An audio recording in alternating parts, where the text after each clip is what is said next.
Bonjour à tous, j'espère que vous allez bien.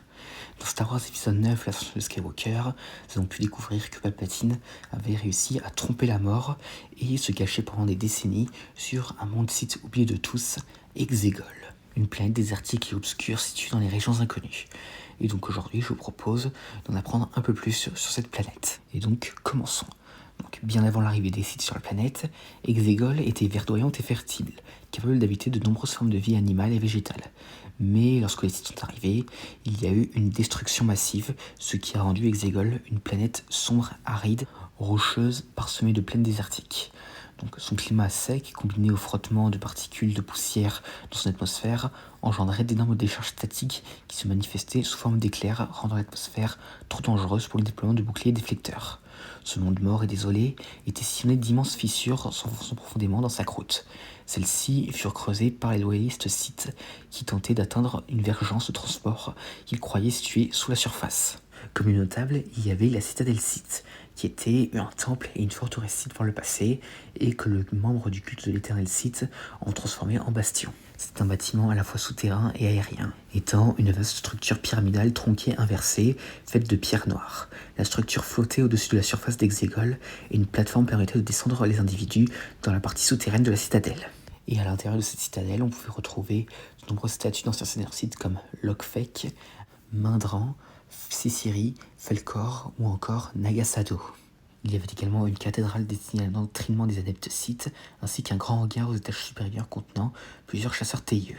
La forteresse comportait aussi un amphithéâtre où se trouvait le trône des Sith et au moins une autre salle à usage médical, notamment pour des expérimentations génétiques et le maintien des fonctions vitales. La doctrine de la Dyade était gravée sur le mur de la citadelle, rappelant son importance pour l'ordre Sith et le culte de la Sith éternelle.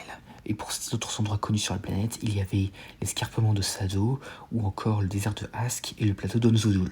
L'obscurité d'Exegol était si extrême que le droïde astromécano R7FNG a dû être optimisé pour fonctionner dans cet environnement. L'espace environnant d'Exegol était jonché de restes de mégafaune, ce qui a entraîné la formation d'un nuage de gaz rouge et de poussière d'étoiles autour de la planète, constituant une barrière de navigation. Donc, dans l'histoire galactique, Exegol était l'un des plus anciens bastions pour les Sith, qui construisaient d'énormes chantiers navals sous la surface de la planète. La citadelle a été construite principalement pour tenir des réunions et des rituels. Selon la légende, deux seigneurs Sith, Dark Noctis et Dark Sanguis, atteignirent Exegol dans leur quête d'immortalité, que le premier espérait apprendre du second.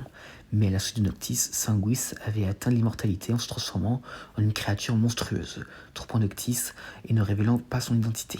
Sanguis parvint à se faire tuer par elle lors d'un rituel d'immortalité.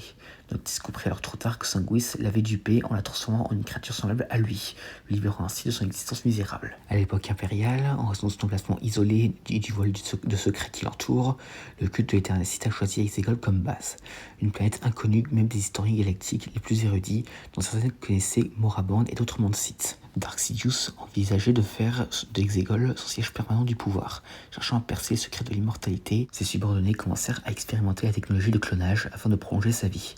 Sidious entreprit également de moderniser les anciens chantiers navals, les automatisant à grande échelle, si bien que la construction d'une flotte de destroyers stellaires de classe Xiston était en cours au moment de la guerre civile galactique. Et les manipulations génétiques de Sidious et de ses adeptes aboutirent à la création de plusieurs constructions artificielles, dont des remplacements potentiels pour Dark Vador. Et d'ailleurs, en parlant de ce dernier, Vador finit un jour par découvrir la planète et s'y rendit, découvrant ainsi les chantiers navals et le laboratoire. Cependant, Sidious ne lui révéla rien concernant ses projets de clonage et autres. Et pour la suite, vous la connaissez en principe. Et donc à part ça, voilà, c'est tout ce que j'allais dire concernant ce sombre monde d'Exegol. J'espère que cette vidéo vous aura plu, n'hésitez pas ça dans les commentaires, et à la prochaine. Et n'oubliez pas, le côté obscur de la force donne accès à de nombreux pouvoirs que certains jugent contre nature.